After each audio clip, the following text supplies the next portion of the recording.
Meu amigão, sobre o livro, Razão Visceral. Conta um pouco pra gente aí, como é que, porquê do nome? Pois é, rapaz. Então, como eu falei, sou da Igreja Cristã Nova Vida, né?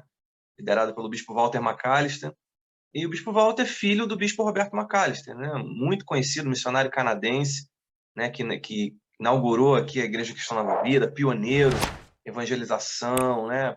Evangelização em meio de comunicação, foi pioneiro aqui em programa de rádio, programa de televisão. E ele vem de uma família pentecostal. O bispo, ele é, se não me engano, a sexta geração de pregadores pentecostais. E com o falecimento do bispo Roberto, ele assume em 1993 a Igreja Nova Vida. E ele vai estudar nos Estados Unidos e, chegando lá, ele se depara com uma conferência do R.C. Sproul. Então, ele vem de uma perspectiva pentecostal e ele ouve, né, ele sai daquela conferência ali, comprou todas as fitas cassete do Sproul, foi para casa, ouviu tudo, e aí passou a uma guinada em relação à doutrina da salvação em direção à teologia reformada. Só que o bispo ele falou: eu tenho muita história no pentecostalismo, eu não posso abandonar isso, não posso abandonar, simplesmente abandonar essa tradição. E aí ele está há 25 anos, basicamente, fazendo essa ponte entre o pentecostalismo e a teologia reformada, que desembocou no livro, né, que ele lançou pela editora Vida Nova, O Pentecostal Reformado. Ele lançou em parceria com o filho dele, pastor John. E aí, com o lançamento do livro, surgiram muitas dúvidas. O que é pentecostal reformado? O que significa isso? Não, mas essas coisas são incompatíveis, não dá para ser pentecostal e ser reformado, né? E duas das grandes dúvidas que não foram tratadas no livro em primeiro lugar, em relação à escatologia, né?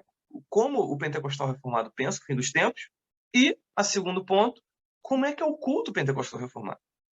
O que significa, né? Como é que vocês cultuam? O culto de vocês é pentecostal? É o quê? É tipo reteté? É mais parecido com a Assembleia de Deus?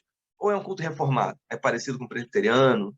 É parecido com um culto mais, né, litúrgico, tipo anglicano? O que significa um culto pentecostal reformado? Porque parecem duas coisas que são irreconciliáveis. Ou você tem um culto pentecostal, ou você tem um culto reformado. E aí, diante disso, eu me debrucei, né, nesses estudos para buscar trazer uma proposta de culto convergente. Por isso que o subtítulo é Razão Visceral, uma proposta convergente para o culto cristão. E aí, analisando a liturgia, né, da nossa igreja, da nossa denominação, eu percebo essa convergência. E o que significa essa convergência? O nome do livro é Razão Visceral, por quê? A união na liturgia do culto entre elementos da razão, elementos, né, do uso da nossa mente, e elementos das nossas emoções, das nossas vísceras. E aí eu percebo que há uma influência de quatro grandes tradições cristãs. Duas tradições que contribuíram muito para um culto racional e duas tradições que contribuíram para o culto visceral. E aí as duas tradições, vamos dizer assim, racionais, seriam a tradição reformada e a tradição sacramental, né, da igreja anglicana, da igreja luterana. E já as outras duas, da perspectiva visceral, que é a tradição evangelical e a tradição pentecostal. Então, na verdade, a razão visceral é uma proposta de culto que une as boas contribuições da teologia reformada e sacramental em relação à nossa razão, a gente pulsuar com a nossa mente, mas também traz essas contribuições do evangelicalismo e do pentecostalismo para o culto. O uso, né, adequado e equilibrado das nossas emoções.